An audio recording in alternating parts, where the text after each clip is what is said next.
Assalamualaikum warahmatullahi wabarakatuh. Perkenalkan, nama saya Ayudini dari Prodi PGSD dengan nomor NIM 877646400. Di sini saya akan menerangkan bagaimana filsafat ilmu mengawasi dan memperkuat eksistensi keilmiahan serta nilai-nilai dalam ilmu pendidikan. Filsafat ilmu berperan sebagai landasan berpikir yang membantu ilmu pendidikan tetap memiliki arah, kebenaran, dan nilai.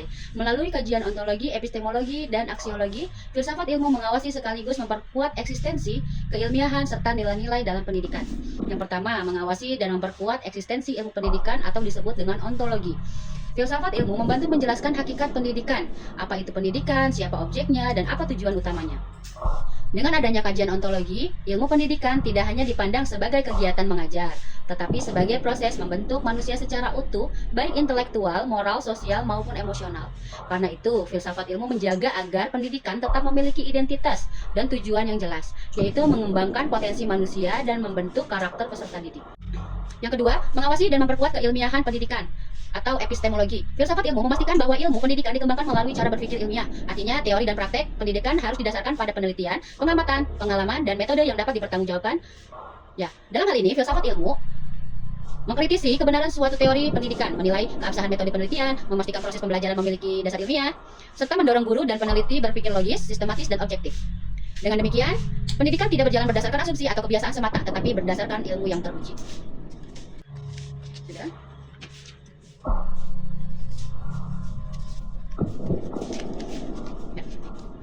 Yang ketiga, mengawasi dan memperkuat nilai-nilai pendidikan, disebut aksiologi. Pendidikan bukan hanya soal transfer ilmu, tetapi juga penanaman nilai. Filsafat ilmu membantu menentukan untuk apa ilmu pendidikan digunakan dan nilai apa yang harus dikembangkan.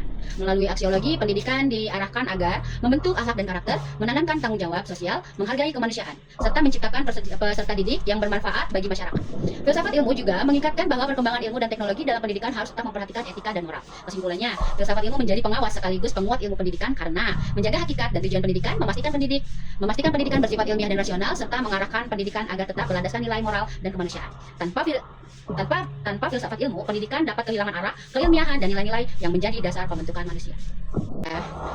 Yang kedua, bagaimana pendidikan yang bermakna dan bernilai turut memperkuat perkembangan filsafat ilmu. Pendidikan yang bermakna dan bernilai dapat memperkuat perkembangan filsafat ilmu karena pendidikan tidak hanya menyampaikan pengetahuan, tetapi juga mendorong manusia untuk berpikir kritis, mencari kebenaran, dan memahami nilai kehidupan. Hubungan keduanya saling mempengaruhi dan saling memperkuat. Yang pertama, pendidikan bermakna mendorong lahirnya pemikiran kritis. Pendidikan yang baik mengajarkan peserta didik untuk bertanya, menganalisis, dan mencari alasan terhadap sesuatu pengetahuan. Sikap kritis ini menjadi dasar perkembangan filsafat ilmu karena filsafat ilmu selalu mengkaji apa hakikat ilmu, bagaimana ilmu diperoleh, dan apakah ilmu tersebut benar serta bermanfaat. Yang kedua, pendidikan bernilai memperkuat aspek aksiologi ilmu. Pendidikan yang menanamkan nilai moral, etika, dan kemanusiaan membantu filsafat ilmu memahami bahwa ilmu tidak boleh digunakan sembarangan. Ilmu harus memberi manfaat bagi kehidupan. Yang ketiga, pendidikan menjadi tempat penerapan dan pengembangan filsafat ilmu. Filsafat ilmu tidak hanya dipelajari secara teori, tetapi diterapkan dalam dunia pendidikan melalui metode pembelajaran, penelitian pendidikan, pengembangan kurikulum, dan evaluasi pembelajaran. Ketika pendidikan harus berkembang dan menyesuaikan kebutuhan zaman, filsafat ilmu juga ikut dikembangkan atau ikut berkembang untuk memberikan landasan pemikiran yang tepat. Yang keempat adalah pendidikan membentuk manusia yang sadar akan hakikat ilmu. Pendidikan yang bermakna membantu peserta didik memahami bahwa ilmu bukan hanya untuk memperoleh nilai atau pekerjaan, tetapi untuk memahami kehidupan dan memecahkan masalah manusia. Kesadaran ini memperkuat tujuan filsafat ilmu untuk mencari kebenaran dan kebijaksanaan. Tiga, mengapa filsafat ilmu dapat disebut sebagai pisau analisis, yaitu ontologi, epistemologi, aksiologi, dalam membedah persoalan-persoalan pendidikan. Filsafat ilmu disebut sebagai pisau analisis dalam membedah persoalan-persoalan pendidikan karena filsafat ilmu membantu mengkaji suatu masalah secara mendalam, sistematis, dan menyeluruh melalui tiga aspek utama, yaitu ontologi, epistemologi, dan aksiologi.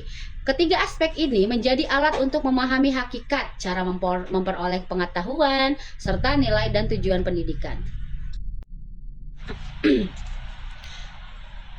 Contoh konkret, penerapan filsafat ilmu dalam praktik pendidikan, misalnya dalam kebijakan kurikulum atau proses pembelajaran. Contoh konkret penerapan filsafat ilmu dalam pendidikan dapat dilihat dalam kebijakan pendidikan, penyusunan kurikulum, maupun proses pembelajaran di kelas. Penerapan ini berkaitan dengan aspek ontologi, epistemologi, dan aksiologi. Yang pertama, dalam kebijakan pendidikan. Pemerintah membuat kebijakan pendidikan berdasarkan pandangan tentang hakikat manusia dan tujuan pendidikan. Contohnya, penerapan pendidikan karakter di sekolah. Program Merdeka, contohnya, penerapan pendidikan karakter di sekolah. Program Merdeka Belajar yang memberi kebebasan peserta didik untuk mengembangkan potensi, serta kebijakan pembelajaran inklusif bagi anak berkebutuhan khusus. Hal ini menunjukkan penerapan ontologi dan aksiologi karena pendidikan dipandang bukan hanya untuk menghasilkan siswa pintar, tetapi juga manusia yang berkarakter, kreatif, dan memiliki hak yang sama dalam memperoleh pendidikan.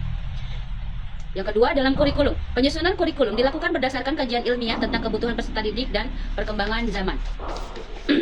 Contohnya, kurikulum memasukkan literasi digital dan keterampilan abad 21, adanya pembelajaran berbasis proyek atau project based learning, serta integrasi pendidikan karakter dalam semua mata pelajaran.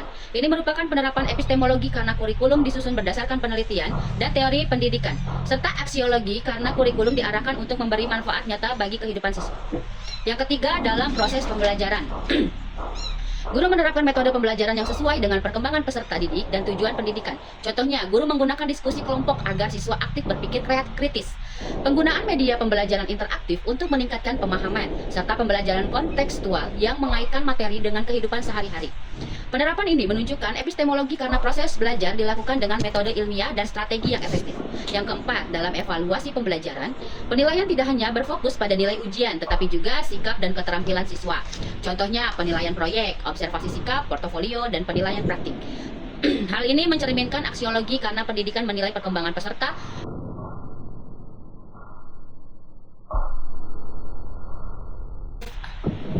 Kesimpulannya, penerapan filsafat ilmu dalam pendidikan terlihat nyata dalam kebijakan yang memperhatikan hakikat dan tujuan pendidikan, kurikulum yang disusun berdasarkan kebutuhan dan penelitian, proses pembelajaran yang ilmiah dan berpusat pada siswa, serta evaluasi yang menilai pengetahuan, keterampilan, dan karakter. Dengan demikian, filsafat ilmu menjadi dasar penting agar pendidikan berjalan secara terarah, ilmiah, dan bernilai. Cukup sekian pemaparan dari saya, kurang lebihnya mohon maaf. Wabillahi taufiq wal hidayah. Wassalamualaikum warahmatullahi wabarakatuh.